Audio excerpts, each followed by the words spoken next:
Okay, today I want to talk to you about what the Bible calls the sin of gluttony. Now I can say, in all my years of being saved and being raised in church buildings, I don't recall ever hearing a sermon on gluttony. And I don't specifically try to go after sermons that nobody else has ever preached or anything, for effect or something. But there's just a lot of sins that a lot of the brethren just are not willing to talk about because it offends people. Then the tithing goes down, and we wouldn't want that. But obesity right now is a very, very big problem in America. And, you really don't need to see charts or statistics, or I don't have any facts printed out or anything on obesity. You can pretty much see it when you go out in public.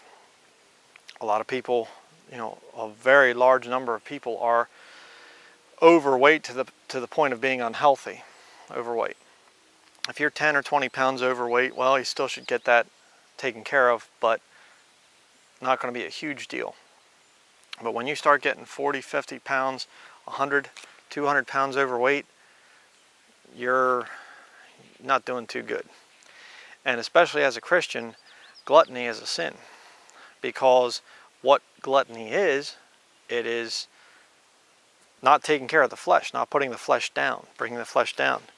Webster's 1828 dictionary defines gluttony as a noun: excess in eating, extravagant indulgence of the appetite for food, luxury of the table, their sumptuous gluttonies and gorgeous feasts, or voracity of appetite. So gluttony simply just means overeating, is what that thing means. Now, of course, it's not just overeating, it's also under-exercising, which we're going to look at in this study. You see, I'm not going to just come down and if you are overweight and slam you and attack you and put you down and belittle you, I'm not going to do that. I'm actually going to give you solutions, ways that you can lose weight. Now, you might not think this, but I've actually lost weight and had to lose weight. I lost about 40 pounds the first year of my marriage because my wife put me on a brand new type of a diet. And you go, oh, what is it? The Atkins diet or some of these other ones? No. The two of us actually learned what I would call the biblical diet, the true scriptural diet. And what I'm going to tell you is, I'm not going to leave you hanging and leave you in suspense. The true scriptural diet is a whole foods diet. In other words, no low fat. And you go, whoa, wait a second here. You lost weight eating fatty foods? Yeah. You see, when you eat food that God makes, that's as close to being natural as possible, without all the food additives and everything else, which we're going to talk about in this study. If you eat food that God makes as close to being raw as possible, you'll actually be very healthy. And I'm going to talk about that as we continue in this study. I'm not advocating vegetarianism. I wouldn't advocate that. I'm not going to advocate a lot of these other fad diets or pills or whatever else. If you just live by the Bible, you'll be in good shape. And I'm going to show you the scriptures today that talk about the true biblical way to stay fit. But let's start out here. Let's talk about gluttony. All right. Deuteronomy chapter 21, verse 18. We'll start out there. And as I stated, this diet that I've been on has really only been a recent thing. It's not a,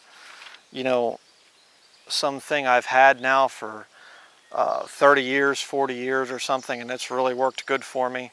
No. It's actually something that's only been about a year. I'm going to tell you a little bit more about my diet and my health, because I had health problems and they've gone away now because I've returned to a scriptural diet. But we're going to talk about this as we continue. Deuteronomy chapter 21, verse 18. If a man have a stubborn and rebellious son, which will not obey the voice of his father or the voice of his mother, and that when they have chastened him and will not hearken unto them, then shall his father and his mother lay hold on him and bring him out unto the elders of his city and unto the gate of his place, And they shall say unto the elders of his city, This our son is stubborn and rebellious. He will not obey our voice. Now look at this. He is a glutton and a drunkard. And all the men of his cities shall stone him with stones that he die. So shalt thou put away evil from among you, and all Israel shall hear and fear.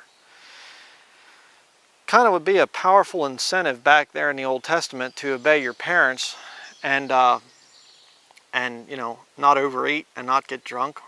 You know, if you're a youth and you're doing that kind of thing, you get taken to the gates of the city and you get stoned to death. I bet you obesity wasn't a problem back then. I can pretty much guarantee it. But you see something there, that the Bible ties gluttony in with stubbornness and rebellious. The sins of stubbornness and rebellion.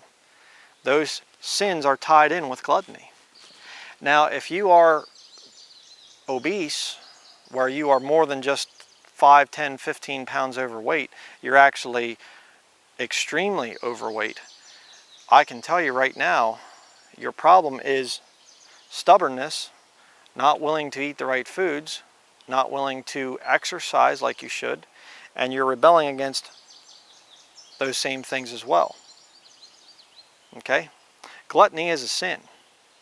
There's no question about that. It's not, well, this happened to me unfortunately. I woke up one morning and I was 100 pounds overweight. No, it's been a process of overeating and under-exercising. Okay? And as a Christian, if you're getting offended by this, you need to check yourself and check your relationship with the Lord, and you need to say, do I want to continue in this life of being overweight? Do I want to continue to live like this? Or do I want to lose the weight and keep it off? I'm not talking about a fad diet where you lose all your weight in 2 weeks or something like that, and then you know you go back and you know I'm talking about a lifestyle change. A lifestyle change that will enable you to live a very healthy life and stay healthy and actually enjoy what you're eating. All right? Stay with me here. Okay, next we're going to go, that was the very first reference to gluttony, by the way, in the Bible, or glutton. Go next to Proverbs chapter 23.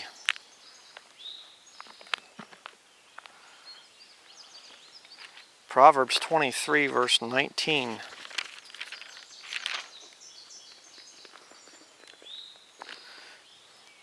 Now notice there in Deuteronomy 21, what was the main problem? It was the father and mother. They were saying, our son is stubborn, he's rebellious, he won't listen to us, he's disobedient. You know, that's why he's a drunk, that's why he's a glutton. Okay? So it's tied in with, it starts out because a child rebels against their parents. Proverbs chapter 23. We're going to start out here in verse 19, read down to verse 25. Hear thou, my son, and be wise, and guide thine heart in the way. Be not among winebibbers, among riotous eaters of flesh. For the drunkard and the glutton shall come to poverty, and drowsiness shall clothe a man with rags. So you see it there again. You know, it's drowsiness shall clothe a man with rags. It's kind of like saying he's lazy. You know, you come to poverty. Not a good thing. Verse 22. Hearken unto thy father that begat thee, and despise not thy mother when she is old. Buy the truth and sell it not. Also wisdom and instruction and understanding. The father of the righteous shall greatly rejoice, and he that begetteth a wise child shall have joy of him. Thy father and thy mother shall be glad, and she that bare thee shall rejoice. Now what's the New Testament tie-in with all this? Ephesians chapter 6 verses 1 through 3 says, Children, obey your parents in the Lord, for this is right. Honor thy father and mother, which is the first commandment, with promise. And what's the promise? Verse 3, that it may be well with thee, and thou mayest live long on the earth. Now, I'm going to tell you a scientific fact right now. Gluttonous men and women do not live long on the earth. You get out of shape to the point where you're 50 or more pounds overweight, you are going to have all kinds of problems with your health. You're going to develop things like diabetes. You're going to have heart problems. It's bad to get overweight.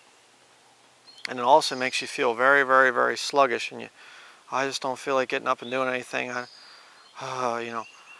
And I was, overweight, getting overweight there when we first got married, my wife and I. And, I was kind of getting sluggish. And I didn't have the energy, that I now have. And I can tell you right now, with this diet that I'm on, I'm probably in better shape physically than I was in my 20s. And I'm going to be 38 years old, July the 7th, which as you're watching this is probably today, Sunday, July the 7th. So, I'm not a young little whippersnapper anymore. I'm getting up there in years. But the point is, you can feel very, very good and very energetic and not be on some kind of a ridiculous, absurd, low-calorie diet. Okay, now, if you, are really extremely overweight and you need to come down, bring your weight down pretty quickly, well, then maybe you should do the low-calorie thing somewhat. We'll talk about this in a little bit, but there's a better way to maintain good health. See, I'm working it up so you have to watch the whole sermon so you get to the end. Of course, here on YouTube, you just skip forward if you want to skip all the scripture. Don't do that. But continuing here. Now, was there a man in Scripture? Was any man in Scripture called gluttonous? This is very interesting. Matthew chapter 11. Was there ever a man that was accused of being gluttonous? Matthew 11, verse 16. There aren't really that many references in the Bible, your King James Bible, to gluttony or being gluttonous. But I'm going to show you here. Matthew chapter 11, verse 16 through 20. It says, "But whereunto shall I liken this generation? It is like unto children sitting in the markets and calling unto their fellows, and saying, We have piped unto you, and ye have not danced. We have mourned unto you, and ye have not lamented. For John came neither eating nor drinking, and they say, He hath a devil." Now look at this. "The Son of Man came eating and drinking, and they say, Behold, a man gluttonous, and a winebibber, a friend of publicans and sinners, but wisdom is justified of her children. Then began he to upbraid the cities wherein most of his mighty works were done, because they repented not." There's that repentance word again. But what was going on there? Well, what was happening is you had two men there that were speaking the truth, and that made them very unpopular. And so you have John the Baptist coming, and he is not eating and drinking, and they're saying he has a devil. He's possessed with a devil. Jesus Christ comes and he's eating with publicans and sinners, and he goes to people's houses to eat, and they say, "Oh, look at him. He's a drunk and a glutton." Now, was John the Baptist, did he have a devil in him? No. Did Jesus Christ, was he a drunkard and a glutton? No. What was going on there? Well, the important principle to understand is, as a Christian, somebody, a follower of the Lord, and of course Jesus Christ was the Lord, you will be mocked. It doesn't matter, what you do. People are going to mock you. They're going to find some way to try and attack you. That's just the way it's going to be, So what do? Follow the Lord and don't care what people think about you. Don't be a man pleaser. That's the issue there. Luke chapter 7. We'll go there next. And we're going to read the same basic thing here. Luke 7, verse 31.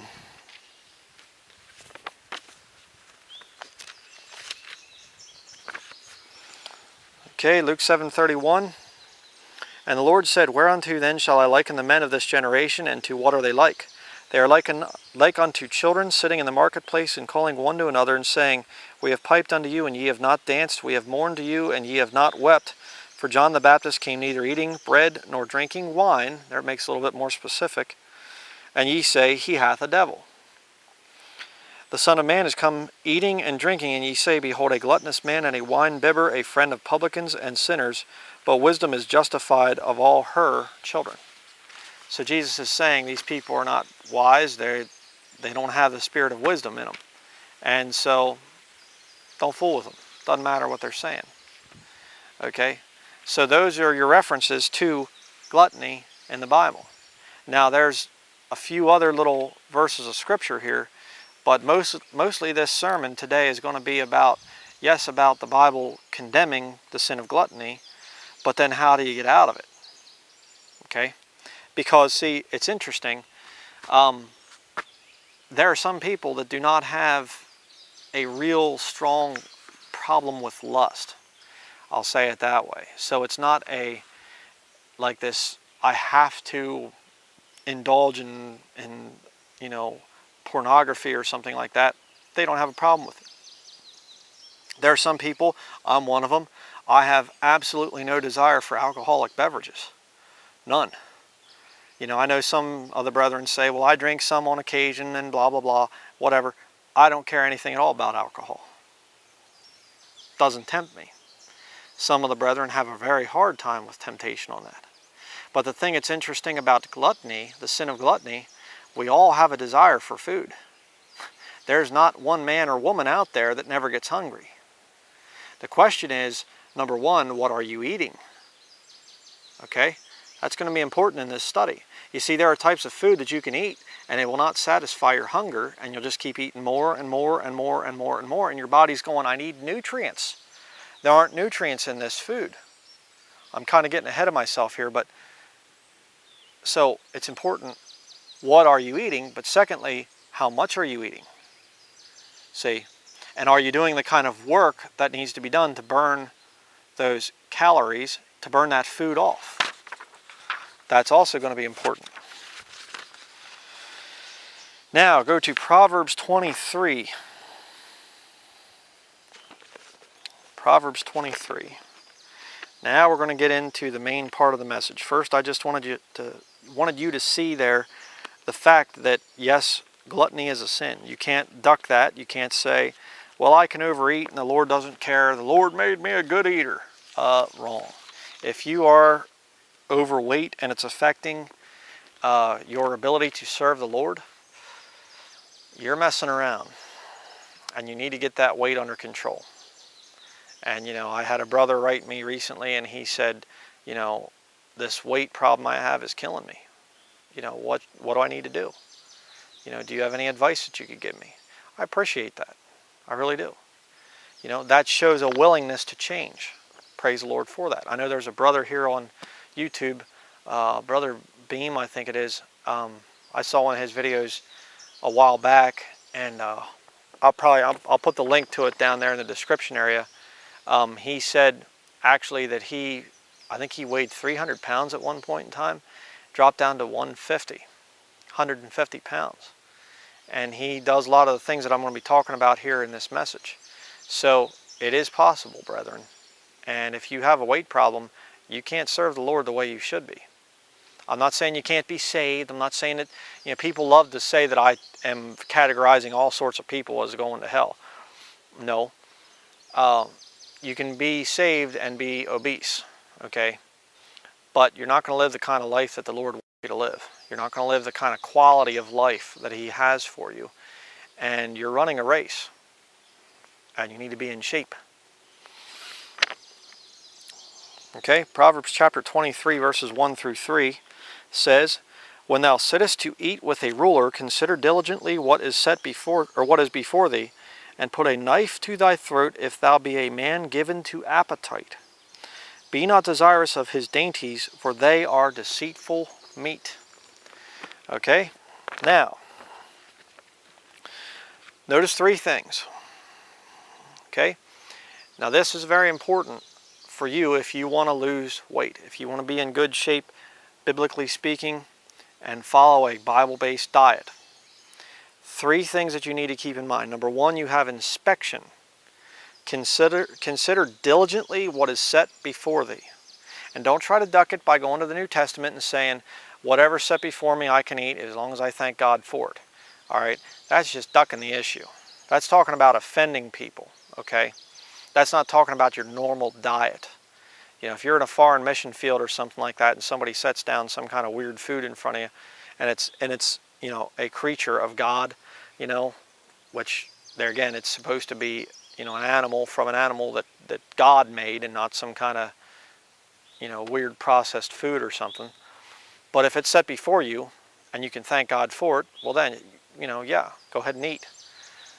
But unless it's sacrificed to idols, you know, then you don't want to eat that either. But the fact is, now especially, you know, you got to consider diligently. Diligently. Notice that word there. Consider diligently.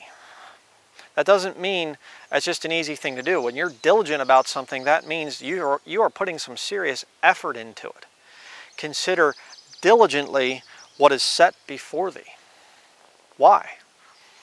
Well, because there are some downright toxic things in our food today. I'm going to talk about that here as we continue in this study. Some things that, I don't care if you're exercising 7 days a week, if you're ingesting these foods, it's going to destroy your health. These additives that are in our food nowadays, and I had to learn about this thing. I'm going to tell you about that in just a little bit. But you have to consider diligently what is set before you today, right now.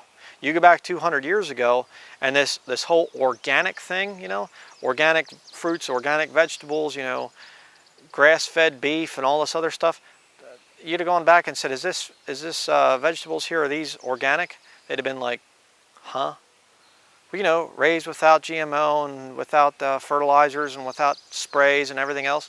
They'd have gone, yeah. You know, you go back to the Bible times, it was all raised that way, all naturally. You know, the fish that they were eating, there weren't pollutants out there in the sea like we have now. You know, Fukushima over in Japan dumping out millions of gallons, you know, of radioactive nuclear waste into the ocean. You know, you have to consider diligently what is set before you today, especially. Moderation. Okay, the second thing, put a knife to thy throat. If you're a man given to appetite, put a knife to your throat. Now, you don't have to do that physically, but it's figuratively speaking. If you are like, I want to eat more, no, you've had enough. You tell your flesh, no, you've had enough. Stop eating. And the third thing, avoid what the Bible calls deceitful meat. Now, there's a lot of different types of deceitful meat out there. Some really, really, really bad stuff. So you have inspection, moderation, and avoid. Okay? Those three things right there, if you want to be healthy as a Christian, you're going to have to practice those three things. Inspect what you're going to eat it in moderation, and if it's a bad thing, you need to avoid it. Don't just say, well, you know, maybe just this once I'll eat this bag of Doritos, or maybe just this once I'll eat this or drink this thing of soda or whatever else. You say, oh, now come on, now Brian, you can't take away my Doritos and soda. Well, that depends on how much you want to be in shape. You see, if you want to be in shape, you're going to have to make some sacrifices. If you want to be in good health, you know, not be sick all the time, not have headaches all the time, you know. See, we have a problem here in America, and it is people want to sin, and then when they are paying the consequences of their sin, they say, how can I get out of this? And it's the same thing with food. People want to eat junk food, and then when they're paying the consequences of that junk food, poor health, then they say, the healthcare system will take care of me. It's not supposed to be that way. You see, real Christian life is about prevention. Live in ways that prevent you from sinning. Live in ways that prevent you from getting sick. Instead of saying, I'll just do what I want, and then when I get sick, I want a cure right away. That's not the Bible method of health. The Bible method of health is prevention. Okay? So inspection. Okay? The question that you need to ask yourself when you are going to eat is, if I eat lots of what is before me, will it cause me to gain weight? Okay?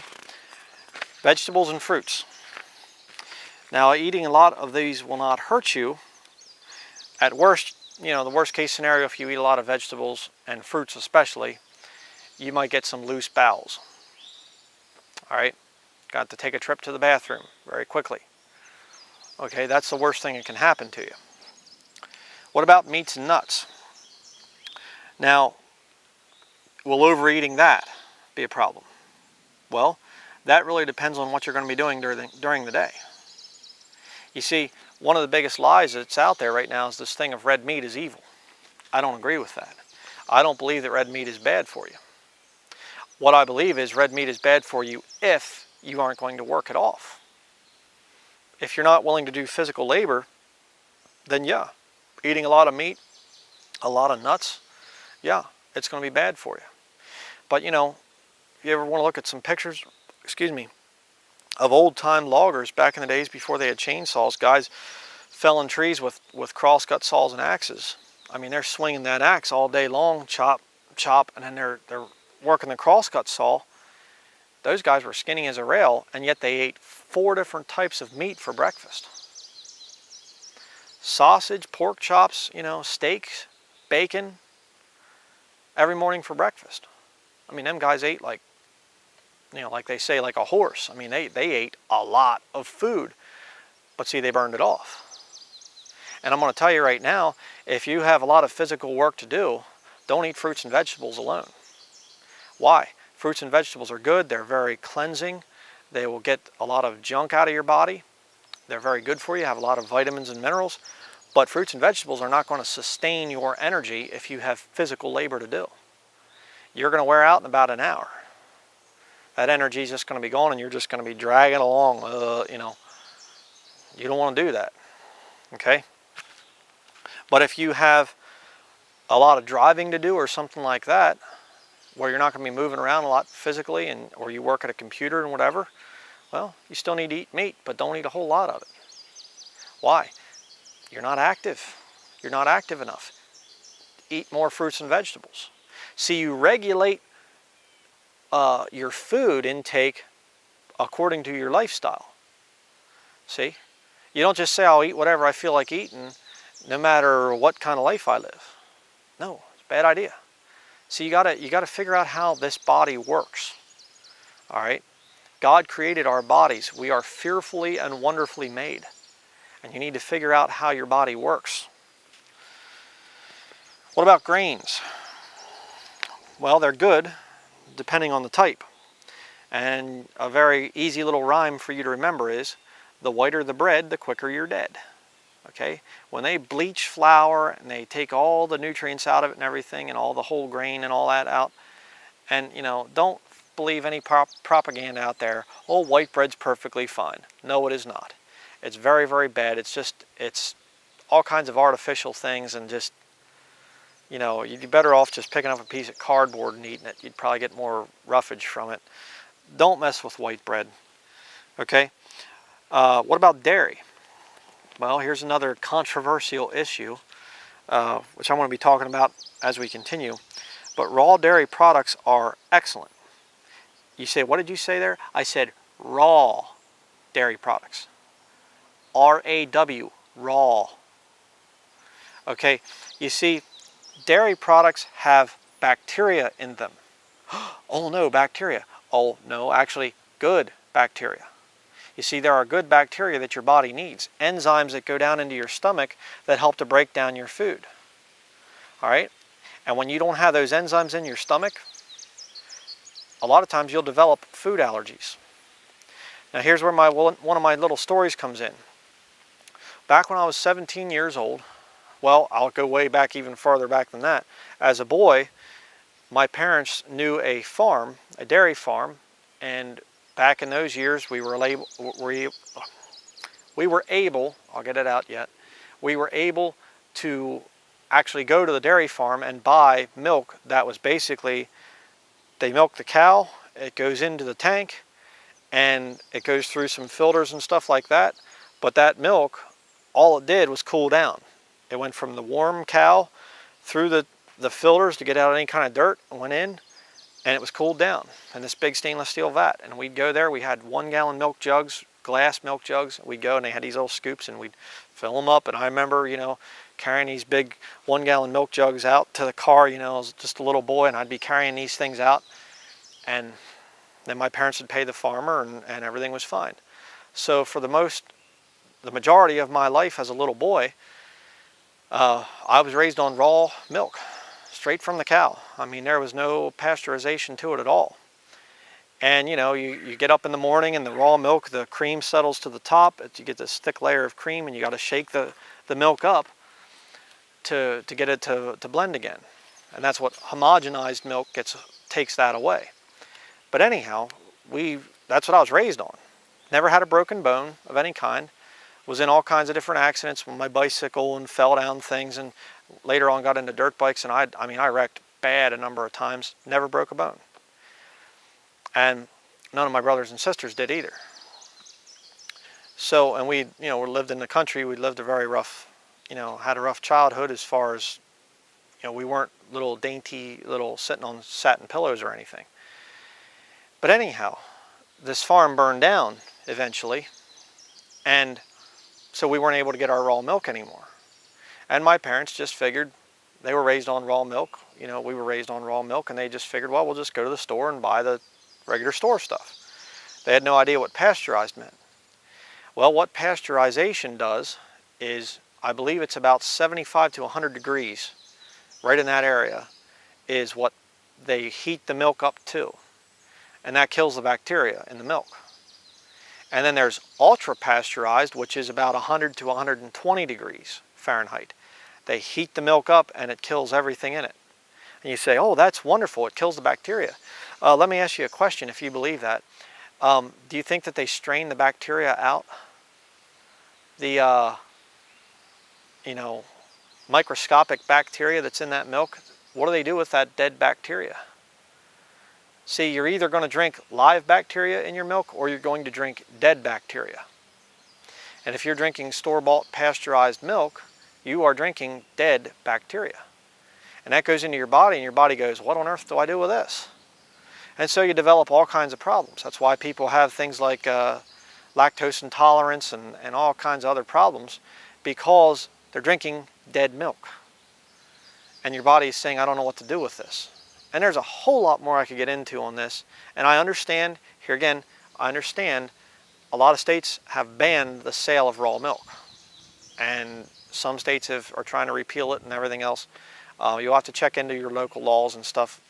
See if you can find a raw milk distributor. What's the website? Weston A. Price? Yeah, WestonAPrice.com or .org, sorry. WestonAPrice.org. Again, we'll put links down in the description box, and you can find a raw milk distributor in your area. And here's the point of my story. You say, well, come on, Brian, what's the big deal? When I was 17 years old, I guess I stopped farm milk when I was about 10. By the time I was 17, I remember I was working at this place, and I went out and I had carrot sticks and a banana in with my sandwich and everything else when I was, working at a place building boats.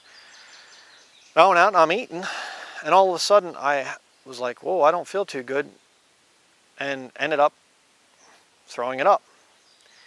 And this began this thing with me that I would just, anytime I ate fruits and vegetables, I would throw it up. And for the next 20 years, essentially, I was not able to eat any fruits and vegetables raw. They had to be cooked. And it just kept getting worse and worse and worse. I mean, there was a while I could eat strawberries, and then that went away. I'd get sick on them. And it was affecting my health. And my health was going down and down and down and down and down along with it. Then I got married, and we started to experiment with things, and we started to look into and research the thing of natural food and whole foods and things like that. In other words, stuff that is as unprocessed as possible. All right? And I started to drink raw milk again. Found some where the one place we were living, then we moved to someplace else, and we were driving an hour and a half, 2-hour drive one way to get raw milk at one point in time. You say, is it really worth it? Yes. I can tell you it's worth it. because within a few months of drinking raw milk, my food allergy went away. And right now, I can eat any fruit, I can eat any vegetable without any side effects. None. Why? Because I needed that helpful bacteria back in my system again. I needed those enzymes back in that come from raw milk. You know, and I had a guy that wrote to me the one time, because I made a statement about raw milk, and he said, well, you know, raw milk is just, it's pus or something like this. And I said, okay. And he's like, you shouldn't be drinking that stuff. It's bad and whatever else. And I said, all right. I said, could you please give me one verse of scripture that talks about milk in a positive light, and give me one verse of scripture where it says milk is to be heated before you drink it, which is all pasteurization is. You could take raw milk and heat it up and you kill it, you know. And the guy, of course, wrote back and he said, well, I never thought of it that way. Well, yeah, you know, we're supposed to have raw milk as part of our diet. Unfortunately, many people do not have raw milk as part of their diet, and they have all kinds of sickness issues as a result. So dairy products are very, very good, and if you have food allergies, I can tell you a lot of your food allergies are going to actually be reversed or even stopped just by adding raw milk or raw milk products, raw milk type yogurt, or there's kefir, things like this, and it's delicious. That's the best part. Again, it's not this thing of I gotta live on, you know, some kind of grass or something like it. No, it's very, very good. Now, is raw milk fattening? Yeah, sure.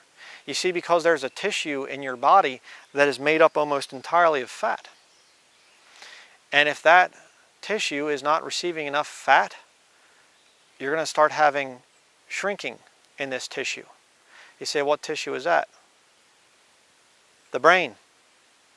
And a lot of people are actually experiencing memory loss and all kinds of problems because their brain is not getting enough fat.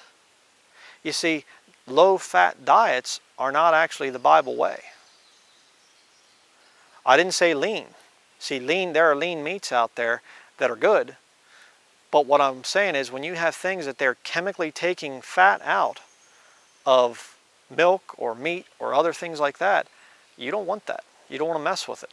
Because, see, they're taking the fat out and they're putting other things in, which we're going to talk about here as we continue. Okay. What about processed foods? We looked at vegetables and fruits. We looked at meats and nuts. Grains are good. Dairy is good. But what about processed foods? Okay, things that you get. And when I say processed foods, I'm talking about the stuff that's already pre-cooked. That all you got to do is go home, put it in the microwave, or put it in your toaster oven or whatever else, and it's ready in 5 minutes. You know, it comes in a box, a pretty box with all that's nicely screen, you know, printed and everything else, and it's got nice graphics on it. That's the stuff you want to avoid, and avoid it like the plague. You say, why is that?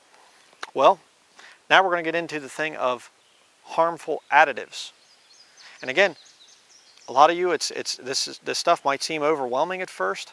It seemed overwhelming to us when we first, you know, got married, and we moved into this diet. And it will get frustrating at times because you're going to go through the grocery store and you're going to see these chemicals in almost everything, to the point of it's absurd.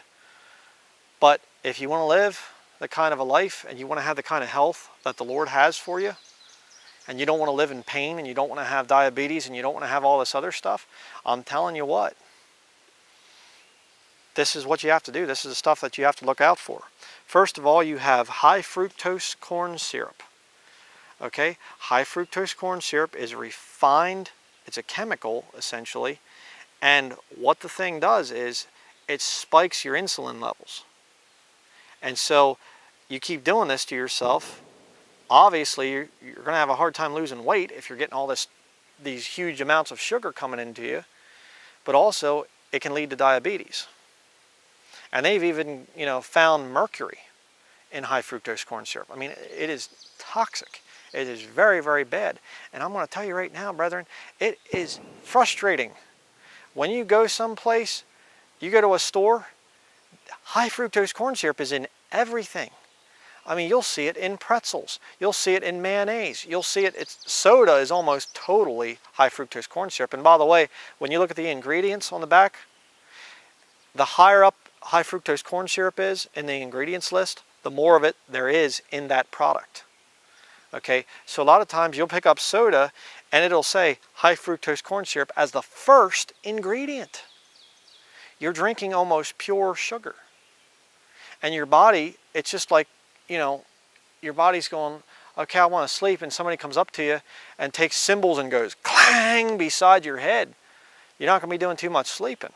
And that's the way your body's going, okay, I want to function normally here, and oh, what am I going to do with all this sugar? Just, it shocks your body. And a lot of times what your body is doing is your body's taking these chemicals and just going, I don't know what to do with this. I'll just stick it over here into fat. Very bad. But unfortunately, high fructose corn syrup also has other names. They're very, very deceptive. Corn syrup, modified cornstarch, modified food starch. And they were even trying to come to the FDA and say that they wanted to call it corn sugar.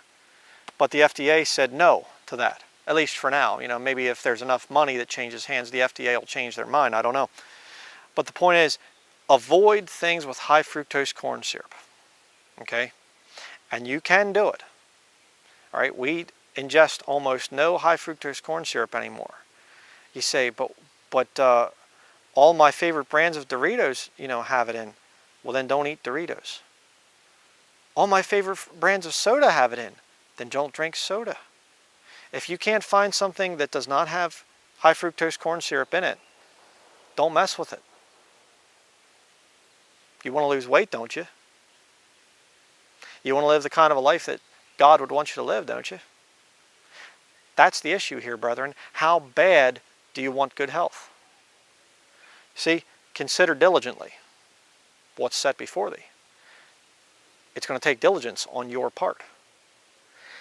Weight loss and good health are not easy things. Okay, they are once you know what to do, you know, and once you get into the lifestyle, but getting into it is tough sometimes. And I'll tell you, it was tough for us. The next one, MSG, monosodium glutamate. Okay, this is going to be found in a lot of your salty type of things. Doritos, I know Doritos across the board I think have MSG in them. Most of your potato chips have it in. A lot of your canned soups. You can get some canned soups that are natural and whatever else. They don't have MSG. They don't have high fructose corn syrup. But most canned foods will have MSG. And again, MSG leads to all kinds of health problems. You can, you know, some of the stuff you can look up on your own if you don't want to take my word for it. That's fine. But MSG is something that you should also avoid. Real bad stuff. Continuing, artificial food dyes. This is an article here I have. Found in practically everything we eat, cake mixes, sports drinks, cheese, candy, and even macaroni and cheese. Oh no, Brother Brian, not macaroni and cheese. You can't take away my macaroni and cheese. Well, if you want to be healthy, yes I can. But here's the idea. You can get macaronis and you can get good cheese and make your own. Oh, but that sounds like it's going to take a while. Yeah. Kind of like reading the King James Version and getting a blessing from taking some time to study rather than just a quick little couple seconds in a devotional book or some kind of thing. Easy book, you know, to read. No, you see, if you want to be well fed, it's going to take a little bit of time. It's going to take some time to prepare real, true, good food. Why it's dangerous. Artificial food dyes. Artificial dyes are made from chemicals derived from petroleum, which is also used to make gasoline, diesel fuel, asphalt, and tar. Isn't that wonderful? Artificial dyes have been linked to brain cancer, nerve cell deterioration, and hyperactivity in children, just to name a few. If you have children and they are hyper and bouncing off the walls, maybe you need to look at what you're giving them. If you're giving them with things like red, you know, dyes and stuff, red, what is it, red 40 and you know, and I mean there's a lot of them. I don't know how those memorized, but you look at the ingredients, if there's all these collars followed by a number, that thing's got artificial food dyes in it. But here's the really shocking part. Artificial food dyes and foods with them in are banned in Norway, Finland, Austria, France, and the UK. But not in America. Land of the free and home of the slaves. Brave. See? You see, as we continue through this thing, you're going to see that this is actually not just a coincidental type of a thing. There's a thing called eugenics, which is population control.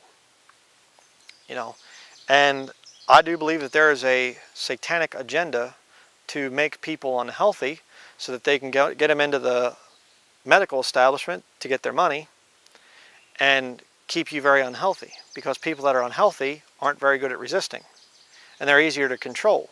Sick people are easier to control 100% of the time. Continuing, olestra or olein, found in fat-free potato chips, corn chips, and French fries. Now see here, here's where the deception starts to come in with the food manufacturers. They'll tell you, don't buy that MSG chips. Those chips that have MSG in them, we'll give you all natural, fat-free chips. And it's not even flavored with the harmful animal fats out there.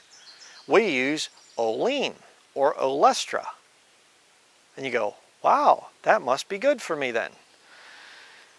Why it's dangerous. Created by Procter & Gamble as a substitute for cooking oil, olestra robs your body of its ability to absorb vitamins. Fun side effects include cramps and leaky bowels. Gotta love that. Where it's banned, the UK and Canada. These foods are banned in other countries. Here's another good one. Brominated vegetable oil.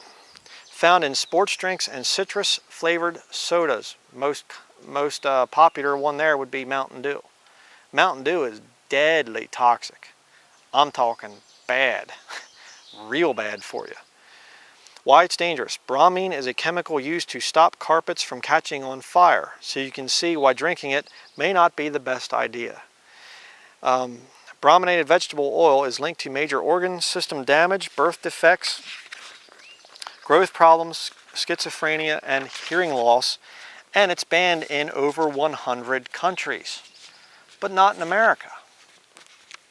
Here in America, you know, you can eat and drink poison and look trendy while doing it, you know.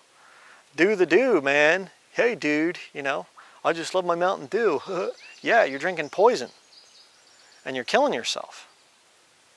You know, and the Lord has designed our bodies to be very, very strong, and we're able to fight off disease and things. But after a while, brethren, it's going to start to catch up with you. You can laugh at me and stuff. And hey, let me just explain something. For years and years and years, I was going to fast food restaurants and getting soda with my value meals, you know. I'd do that thing probably every other night. You know, I mean, I was eating fast food like crazy. And when I was in my early 20s, my appendix burst.